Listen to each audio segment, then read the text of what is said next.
amis internautes, n'oubliez pas de liker, de vous abonner et de cliquer sur la note de notification pour ne rien rater.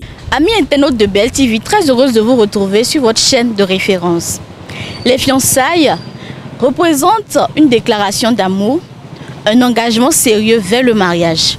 Pour beaucoup de femmes, c'est un moment fort chargé d'émotions et d'espoir.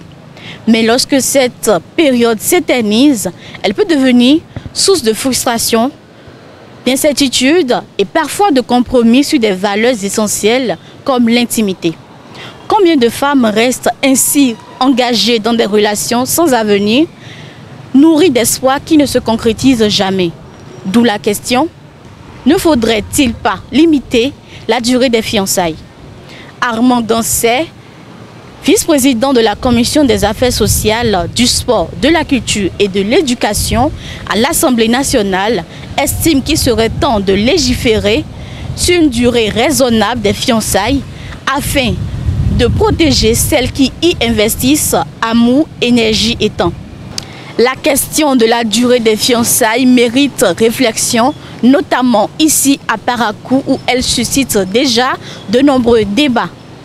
On ne peut pas se permettre d'être là en train de mentir à l'homme en lui faisant passer pour une personne importante. Or, ce n'est pas le cas.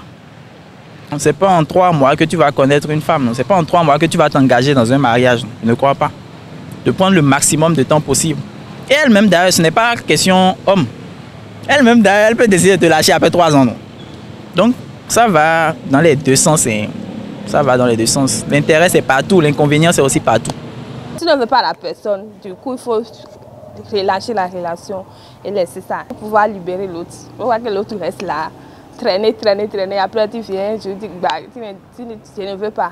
Et ça ne nous arrange pas. Mais je pense que le problème là se pose plus au niveau des hommes. Parce que toi, homme, si tu joues ton rôle, c'est difficile à une femme de te quitter. Qu'on les chaque couple jugé du temps qu'il leur faut pour arriver aux fiançailles. Ceux qui savent qu'ils ne sont pas prêts à s'engager avec une quelconque femme, qui la libèrent carrément. Au bout d'un temps, si c'est 2 mois, 3 mois, ils ne sont pas à l'aise carrément dans la relation, qu'ils la libèrent, que chacun prenne son côté. Rester faire perdre des temps jusqu'à 10 ans comme ça là pour dire je t'aime là, moi je n'apprécie pas. Vaut mieux de quitter. Mais si tu quittes et si tu vas ailleurs, c'est comme ça, tu peux dire c'est mon destin. Mais rester dans un seul endroit pour finir et se fatiguer, je n'apprécie pas ça. Au temps de fiançailles, c'est limité. On ne peut pas fixer une durée précise pour les fiançailles parce que les filles d'aujourd'hui ont des comportements très variés. Même si on impose 3 ou 4 ans de fiançailles avant le mariage, ce n'est pas sûr que le couple se connaisse vraiment au bout de ce temps. Et au final, ce sont les parents qui en subiront les conséquences. Aujourd'hui, beaucoup de filles regardent d'abord la situation financière du monsieur, ses fréquentations, son niveau de vie. Et du jour au lendemain, elle peut rompre la relation parce qu'elle pense avoir trouvé mieux. C'est pour cela qu'en tant que parents, on doit plutôt conseiller nos enfants sur comment bien se comporter dans une relation afin d'aboutir à un mariage stable. Moi, je pense que le temps de fiançailles, c'est une affaire de se connaître.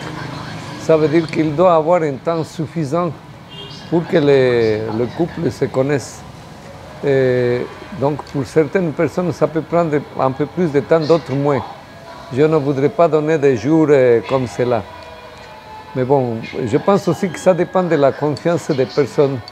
Ça veut dire que pendant les fiançailles, il aborde des sujets importants. Pas si on veut manger poulet ou on veut se promener. Je ne vois pas un couple se connaître dans 2-3 mois. Je ne vois pas du tout. Je me dis que les gens qui veulent durer longtemps, faire un projet de vie, ils devraient prendre peut-être 1 année pour se connaître sur tous les domaines, mais à condition qu'ils échangent.